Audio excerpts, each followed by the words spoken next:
go ahead and do that. Welcome, everyone, to the opening reception for the Rockland Arts Festival 2025. Uh, my name is Erwin Ong, and I'm an artist based in Westchester and a proud member of the local arts community that spans Rockland, Westchester, Fairfield, and New York City, of course. So, um, as some of you may know, this event, this annual event, the 2025 edition in particular, started this past Friday, January 31st, and it runs through February 9th.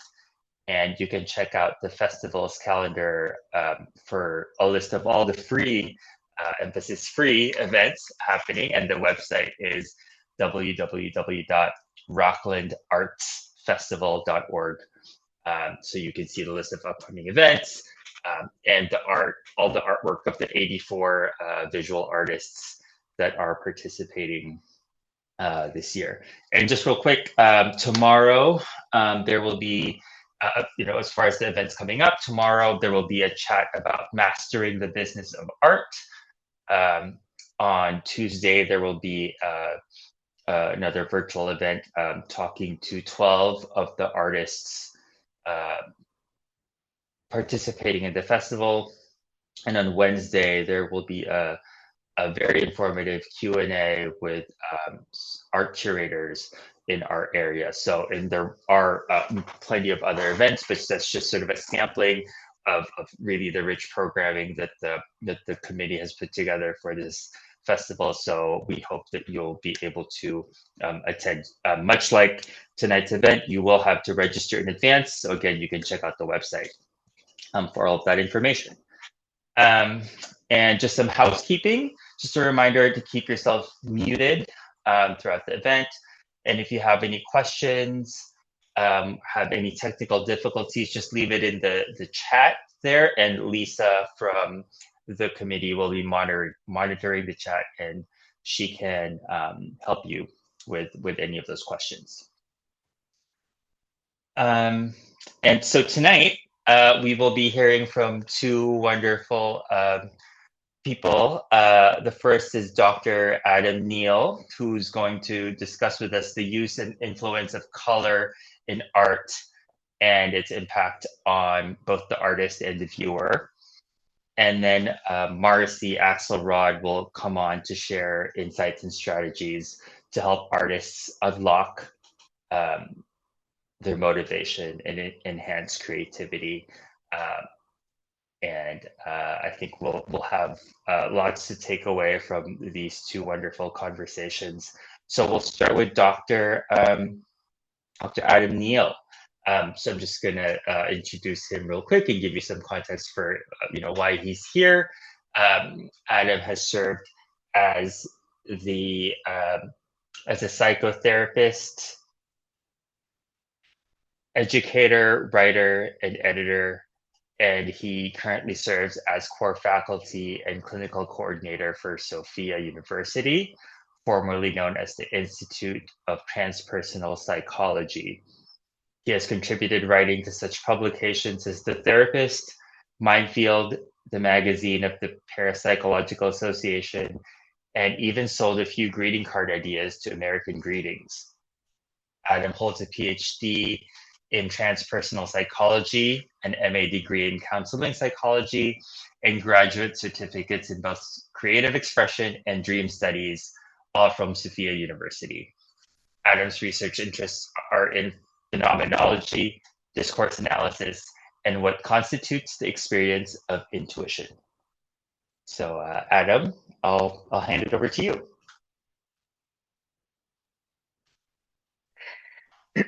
Thank you so much, Erwin. It is such a pleasure to be here, and I am honored to be speaking with you all tonight as part of the Rockland Arts Festival.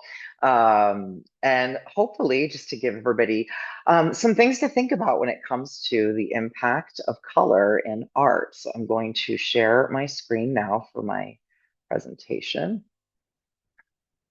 So when we consider color, So much that comes up for us. So maybe one of the first things that comes up for us if we're practicing visual artists, which I cannot claim to be, is this color wheel. So the color wheel itself dates back to the 17th century. It's attributed to Isaac Newton.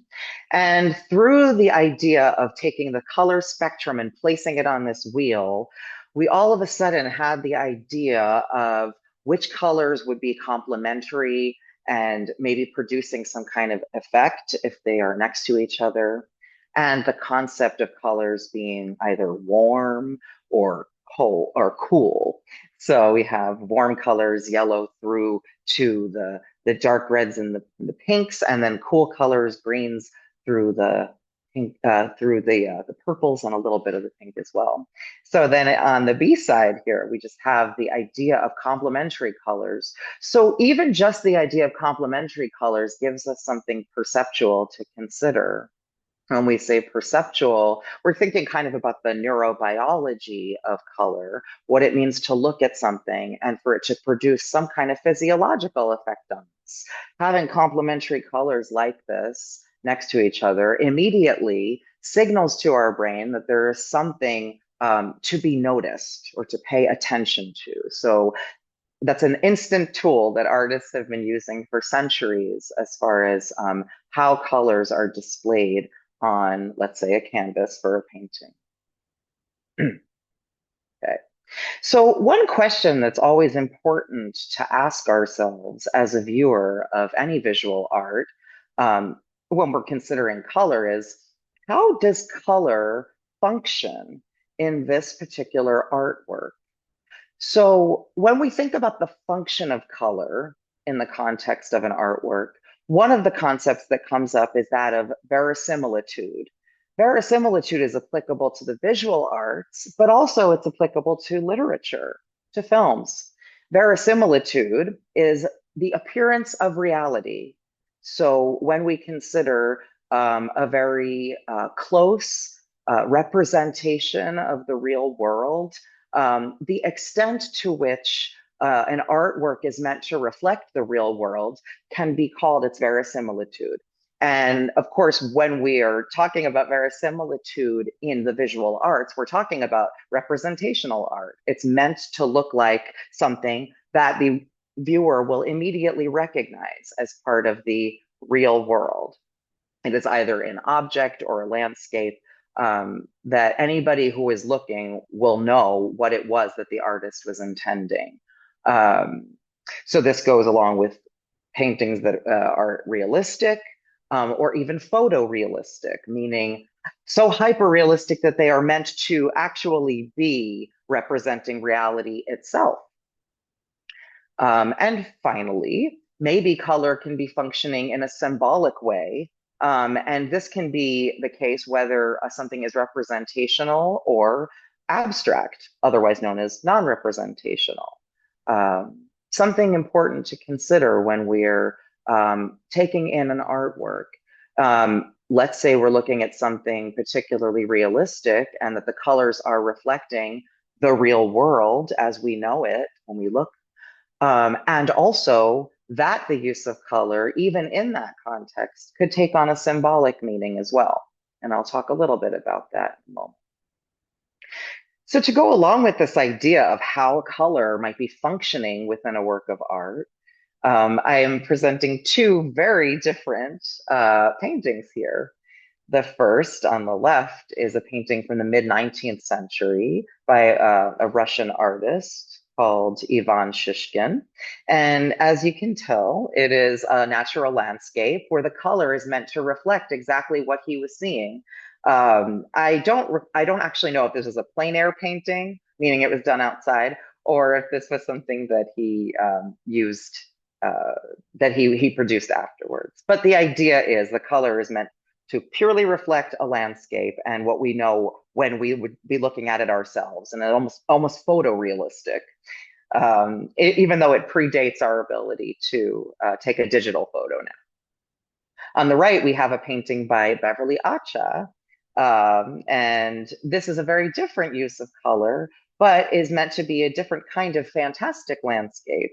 The title of this painting is Misterios del Universo, Mysteries of the Universe. And so she's using her own perception of an internal experience of color and looking for the color itself to be representing something about the mysteries of the universe as far as she understands it.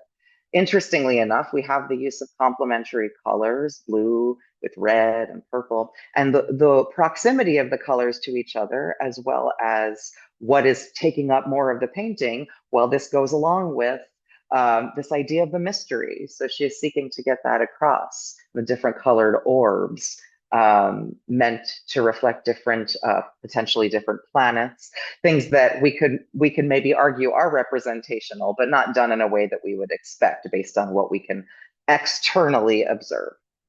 Okay, moving forward. In terms of history, a couple of color considerations historically. So geography used to be very influential in the use of color as far as paintings were concerned. One of the most classic examples is that of Venetian red. Venetian red came about in Italy during the time of the Renaissance. And the reason it was called Venetian red is because the pigment that produced that color was directly linked to the hematite that was found in that region of Italy. Perhaps one of the most famous Renaissance painters at that time was Tiziano Vecellio, otherwise known as Titian. And we can see in this painting here, which is one of his most famous, called Assumption of the Virgin from the early 16th century, dated to about 1518. We see the use of red here in Mary's Assumption into heaven, as well as reflected on the earth by the saints that are being represented. The color here also goes along symbolically with much of Christian art, in that we see a triangular composition, and the use of red highlights that here. So we have the geographical idea of how color is used, the way that the color draws the eye in, and the use of color to heighten or amplify a symbol. So to get a little bit further into the psychology of our experience of color in art, one of the ways that I consider the dimensions of experience are we have that which is external, so what we're looking at and can look at, the internal, what happens when we look inward, and the perceptual. So this goes along with biological mechanisms, and it also goes along with what influences us, what influences our experience of color in art, and that's multifaceted. The idea of aesthetic quality, that goes along with what pleasure we derive from looking at colors, emotional expressiveness, the ability to get an emotional experience from looking at color is something that actually develops along a continuum. And it's been linked to particular studies of children. So for example, there is a 3-part developmental model of color experience that has been developed to account for what color does to us as human beings as we are starting to get older. The first stage of this is around toddler age, 2 years old, where the world is all about us, and what we look at in terms of color reflects just what we feel in that moment. So a kid might say, I love pink. And that's about a 2-year-old response. I love pink, or I like pink. Stage 2, a little bit older. Well, real trees aren't pink. So that's the reality testing and question stage. And they'll look and say, well, why are those trees pink? They're supposed to be, let's say, green, like the leaves. So real trees aren't pink. And then the last stage, we've accepted that which we're looking at, which constitute art, doesn't have to be natural. We can have creative license. And so that's the final stage, which happens around 5 years old, it turns out. Pink trees make me happy. So being able to accept that color can be used in an unnatural way, but towards an emotional effect. So another way to go inward and think about color experience that way, we can ask ourselves a color-related question from our history. What color was my first car? Mine was red. But immediately we have a personal association, a memory around color, and we're teaching ourselves something about its influence on us just in that memory. Another aspect of our internalized experience is the way we would link a color with a particular attribute or a quality. So we ask ourselves, what color is strength? What color is courage, guilt, joy? We might have different answers depending on the day, but it also gives us something to link our own internal experience to the colors that we decide to use, and will help connect us with our personal symbology as well, how we consider color. So as a quick example, if you were looking at, when you look at this color, what comes up for you from your past immediately? So if you give yourself even a few seconds of looking at this color, decide on something from your past and see what comes up. I'll give it a second.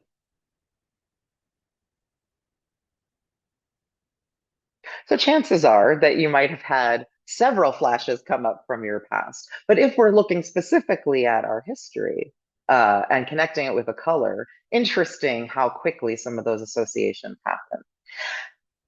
Other influences on us include our culture. So we have many, many different aspects of mainstream culture that come up around color.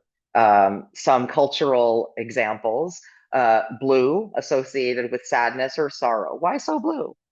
I was green with envy. Green is associated with greed, money, jealousy, and red. So certain colors, for example, get linked to political or socio-political considerations. The red states. Well, everybody in the US knows what that means at this point, and it's linked directly to a color.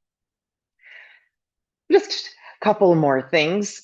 There's a particular psychological test called the Stroop test that accounts for cognitive dissonance. So we're looking at this and it says, why so blue? But actually it's in red. This is a way that researchers can test physiologically the way we perceive color and our ability to account for differences in what we're perceiving versus what we're understanding cognitively. So that's the Stroop test. And finally, a perceptual experience around color is synesthesia. We might consider how the blending of different sensory experiences gives some artists a very different approach to their use of color in art. So, and if you haven't heard about it before, synesthesia means that as you experience one stimulus with one sense associated, let's say a particular shape or a letter, then you immediately have a second perception around it, which is a color. So grapheme color synesthesia, a letter is perceived by someone who is a synesthete as having a particular color always. B for some synesthetes is always the color orange, and it just happens like that without any rational explanation. Other examples are tone color synesthesia, where a sound is perceived as a color. Birds chirping are always green. So this is an example of synesthesia, which is a perceptual experience linked directly to color. So this particular artist, Lauren Beerley, decided to use her synesthesia toward a different end, and she started turning particular famous essays, like Ralph Waldo Emerson essays, into mixed media pieces. So this is an example of her piece called Education, which is done with acrylic and plexiglass, and is primarily based on her color experience of Ralph Waldo Emerson's essay entitled Education from mid-20s. Thank you all so much for the opportunity to present. I hope that you came away with a couple of interesting details about how color can be used in art as far as our experience producing it, as well as how to consider art as the observer. And thank you again to Rockland Arts Festival for the opportunity to be here with you all. Thanks, Adam, for that wonderful presentation. And as there was a lot of information there, a lot to take away. But I wanted to just follow up with you to see for the artists in the room. Maybe is there just from all the research that you've done and conversations you've had with people over the years about this, is there sort of a suggestion you would have as far as for an artist maybe who's just starting to consider their relationship to color? How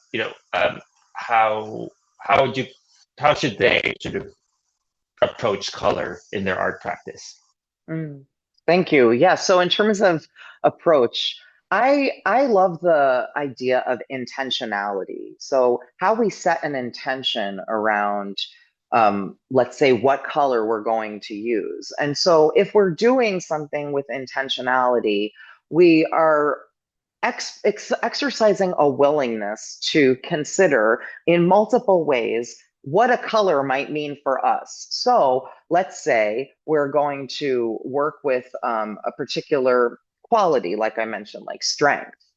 Well, we could ask 100 different people what color strength is and get 100 different answers. So by understanding some more of our personal symbology, how we would link something like strength to a color, well, it's both an exercise in introspection, and it also gives us an opportunity to evoke that from an observer. So even if they wouldn't necessarily say that strength is blue, well, our willingness to do that work on ourselves and express that strength through blue might end up coming across to a particular viewer. So I would say be willing to go inward about it. Yeah. And what about the flip side then, for the people who are maybe their relationship to color is sort of experiencing it, either as an art appreciator or, for, whatever the flip side of that role, what would you suggest as a tool for those who are looking at art? Mm, yeah, yeah. Well, I think one thing to consider is the tone, like the tone of a particular artwork, and how, as the viewer, rather than just taking anything at face value, let's say if it's a realistic painting, that the colors that are there are supposed to be particularly naturalistic and representing what they are supposed to be representing. And also, if it's something that's abstract, maybe abstract expressionist, completely non-representational, to be willing, and again, I'll go back to going inward, to be willing as the observer to let the external, the artwork work on you, and to say, okay, I see that they're using these colors. Maybe I don't really get why they were doing that, and the title maybe isn't giving me that information. But what happens to me when I look at this? And if I'm considering this color and maybe the proximity to a different color, what's happening in my body as I look at that? What flashes? What memories am I having as I look at this? So this is some of the ways that we can allow color to work on us rather than deciding that it has to do the job for us. Have a little bit more agency when you're experiencing it, and sort of having a little bit more control. I love that. Yeah, like ownership. Yeah. Like we're taking ownership of it as the viewer. Yeah. Mm-hmm. Right, Yeah. right. That's great. Well, thank you so much. Just real quick, lastly, if people want to get in touch with you or learn more about your work, what's the best way for them to do that? Oh, well, thank you so much. Yes, so I can put my email in the chat. It's just my name. And I work through Sophia University, so this is actually the easiest way. Will be through Sophia. So there's my email address through Sophia University. And if anybody's interested in learning anything else, can feel free to directly email me. Yeah. Awesome. All right. Thank you, Adam. So now we'll switch over to our second speaker of tonight. It's Marcy Axelrod for a chat about creativity. And Marcy is a sculptress who creates wall and freestanding sculptural art. Her mediums include free pour acrylic that she guides and responds to in equal measure, allowing the semi-flowing liquid to express itself. And evocative of sky, water, fire, earth, love, and all emotion, Marcy's work is designed to attune to and attend to our need to connect with something beyond ourselves as isolated beings. Her work is in private and corporate collections from Silicon Valley to New York. And Marcy lives in Westchester with her daughter. When not creating flowing expressionist art, she is giving book talks TEDx talks, and speeches explaining the truth about showing up. Her most recent book, How We Choose to Show Up, is an Amazon bestseller and recently won the S.I. Hayakawa Book Prize. So let's bring Marcy in.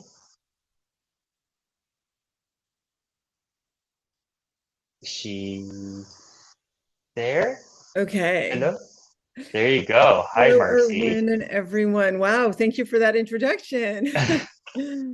Yeah, so I think we'll dive right in. You know, we're sort of we had you come on here to really just talk about how to unlock motivation and creativity. I think maybe, you know, I can speak for myself as a creative. Sometimes I have, especially with everything going on just in life and the world, sometimes it's hard to focus and be motivated to create. And alongside just not having the motivation, sometimes even when you're ready to create, there's nothing in the well, right? There's no, the creativity isn't there. So maybe you can talk a little bit about just, if you know, just talk us through that. Like how would you talk to artists about unlocking motivation and keeping their creativity going? Yeah, absolutely. And I'm going to be very real about this because there's really two parts to this answer, right? One is kind of the practical thing about real life. I'll talk about that first. And then I'm going to talk about what I think is kind of a very meaningful way for us to deal with the real life and remotivate. When it comes to real life, I mean, I, about a year and a half ago, ended up very precipitously needing to send my then 13-year-old daughter off to a mental health rehabilitation facility in Missouri.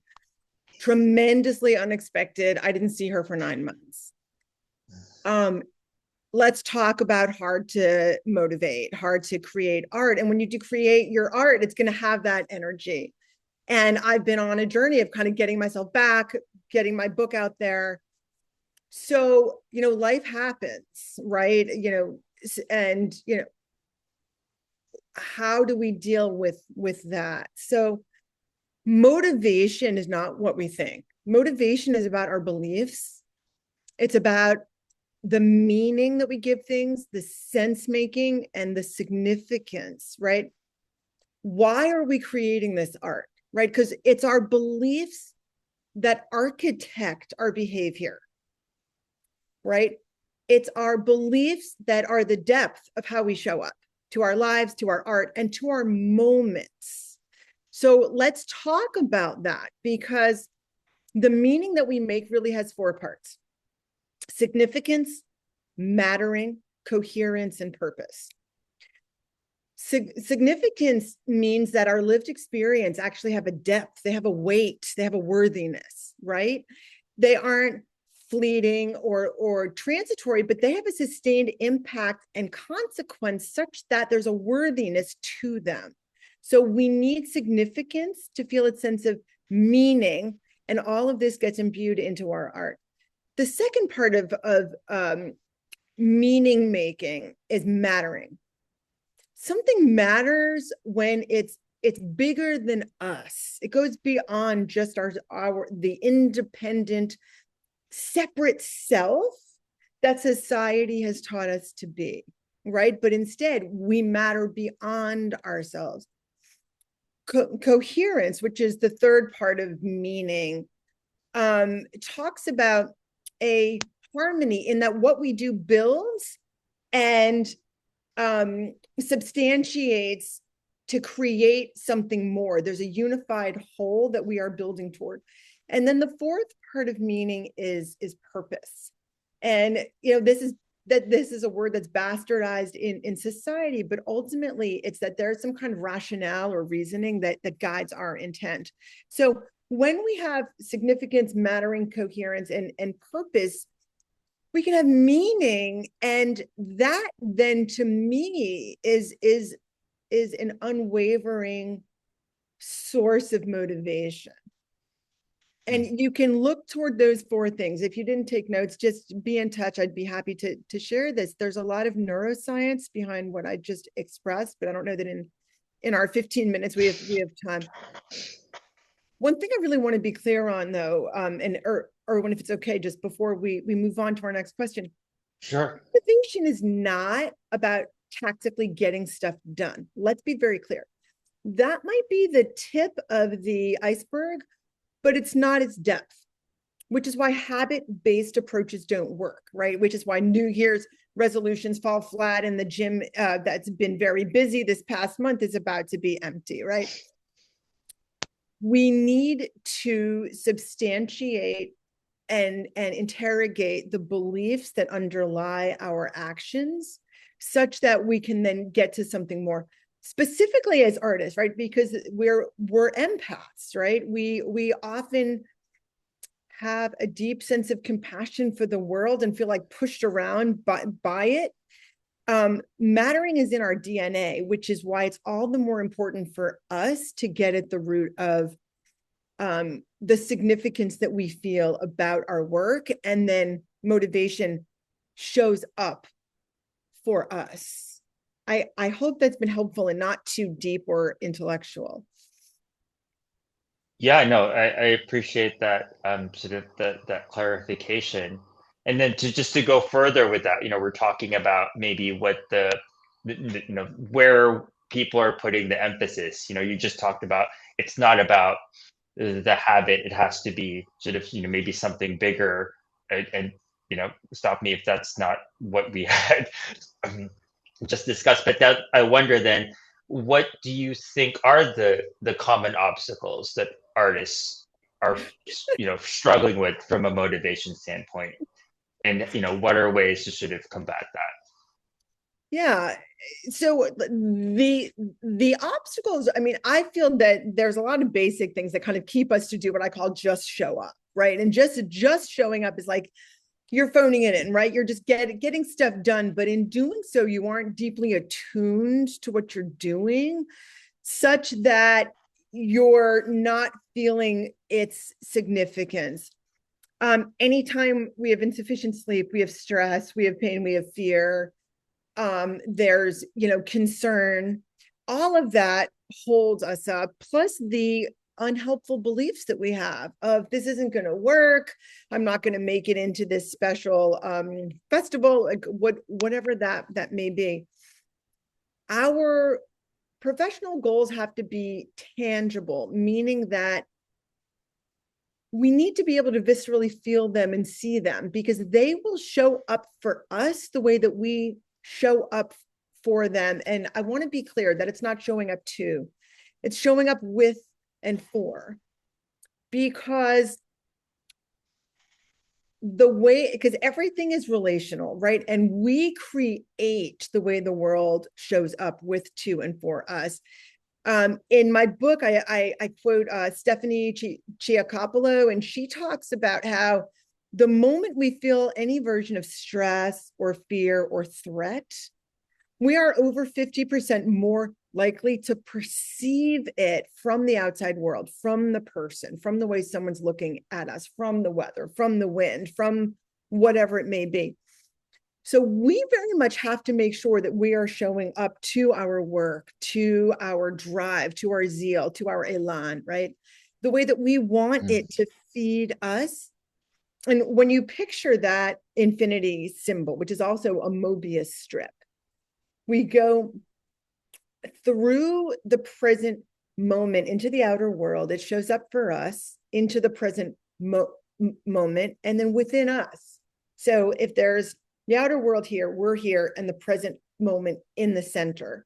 We are constantly cycling through, and it showing up to it, and it is showing up to us, and with us, and for us. So with that model, it's helpful to recognize that it's there for us. We just need to recognize how showing up works and what our underlying beliefs are. And I'd be very happy to get into how fear shows up if you want. I thought that might be the next question. Yeah, well, just to reinforce what you were saying is, I think, a lot of us, or, again, I'll speak for myself. I was just talking to a group of artists about this morning, that, sometimes when we have a motivation or creative block, showing up, just doing, putting pen to paper, making some doodles can get it going. But I think you just took it to the next level by saying that even when you're just showing up, there should still be some sort of an intentionality or an attitude to how you show up, where it's not just doing it for the sake of doing it. It's almost like doing it, but being open to what's going to come, right? That's sort of that's the showing up with and showing up for, I think.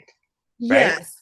Well, yes, and it will show up for us. Yeah, one of the things I mentioned in my TED Talks that people tell me is very meaningful. I mean, there's actually social and neuroscience explaining that we impact people 3 levels deep, right? This is the work of Nicholas Christakis up at Yale. He shows how the people who we spend the most time with are 45% more likely to do what we do. But what we do isn't just an action. It is underlined with thoughts and with emotions. So the way we think, we feel, and we act is then mimicked by those around us. But it's not just them, it's their friends too, because the 20 people around them are 25% more likely to think, feel, and act the way that we do. And then the next level out. So our friends are now 10% more likely to think, feel, and act the way that we do. That's 8,000 people every second. So it's 20 times 20 times 20. And we're interacting every second. Even if we're sitting and reading a book, we're still impacting the world because we're imbuing the ideas of the book. We've chosen to buy the book. We've chosen to do whatever we're doing. And that flows through society.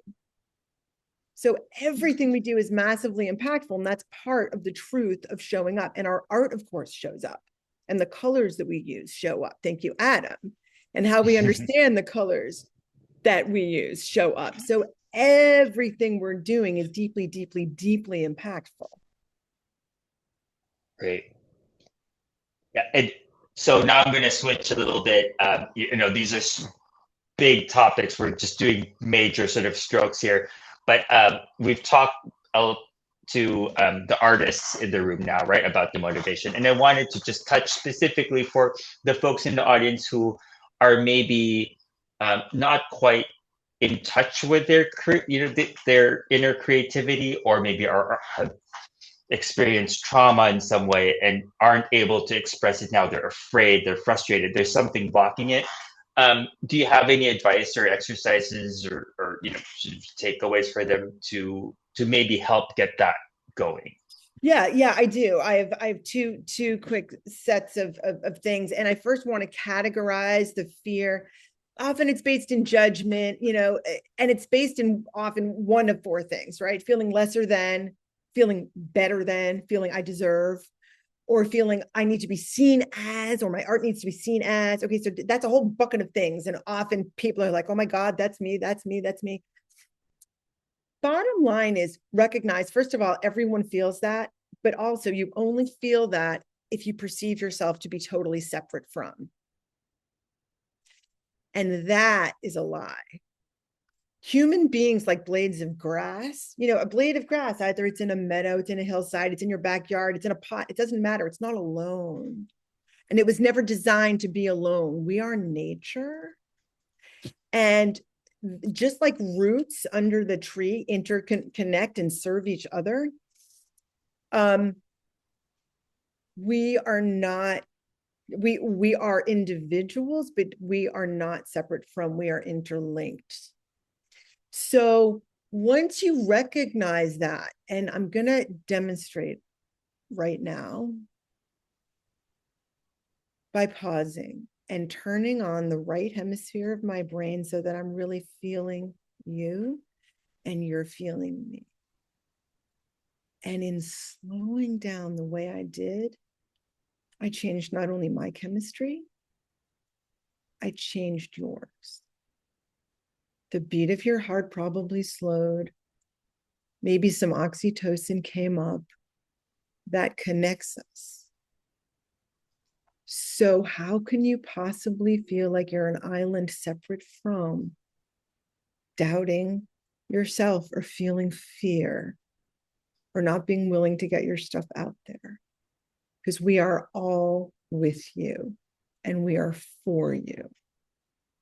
So just remember that. If you want to understand more and the neuroscience behind it, please be in touch. Thank you. That's really powerful, and I hope that either unlocks something for people or gives them permission. Maybe calms some fears, and I think there are other situations where this happens, but sometimes you just really feel alone, right? Like you don't think that your whatever whatever feelings you have about your creativity is something that other people can relate to. But like Marcy said, there's we're all feeling that in some way, and she would love to chat with you more about that. So we'll finish it with Marcy letting us know if people want to get in touch with you and learn more about your work. How is the best way for them to do that? Yeah, the best way to do it, and I'll put this up there if I possibly could. So choose2showup.com is where you'll find me, and the show up continuum, as you see right under here, it says that as you move from self-focus out to the right, you notice, you tune in, then you feel with and enact care. And that is when you no longer feel fear. And that's how it works. Great. And I will stop. Thank you so much. Yeah, no, so and we'll have her information as well, Marcy's information in their follow-up.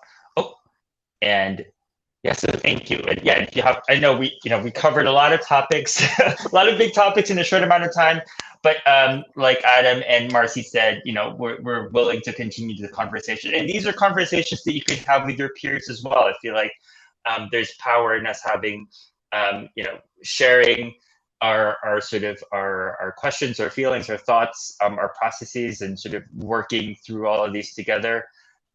Like Marcy said, we're not alone in this, and this is partly what this festival is for us to be able to connect and talk about all of these topics. And so speaking of the artists who are in this festival, what we'd like to do now briefly is to show you a slideshow that has been put together by the festival that highlights the artists in the community. So we'll do that now, and then after that we will just have a few more details that we'll share with you to wrap up before we wrap up the event. Second. Can you guys hear me? Yep. Okay. So let me go ahead and share my screen here.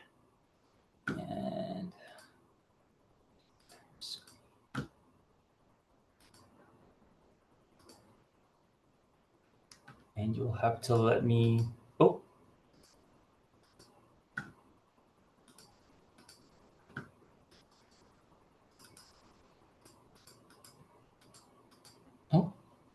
give me one.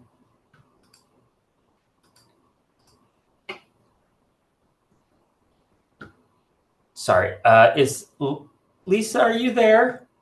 Yes, I'm here.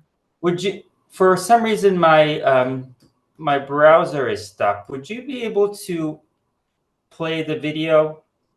I need a couple of minutes. So can we do the video last? Sure.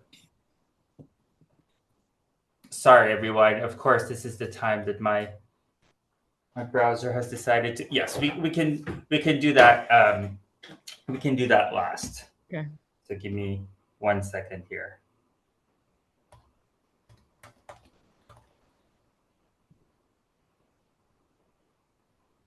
Oh. Right. And Erwin, this happens. Yep.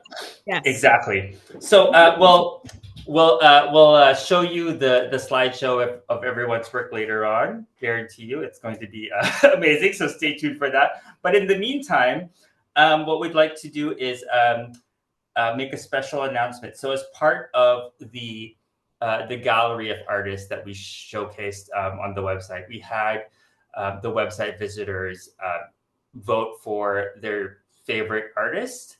And as part of the Arts Council of Rockland's sponsorship of the event, the top 3 artists from that vote are going to be awarded the honorary ACORE People's Choice Award. And we're going to announce the winners of that right now. And they are Zena Ruff, Leela Rose, and Laura Shabazz.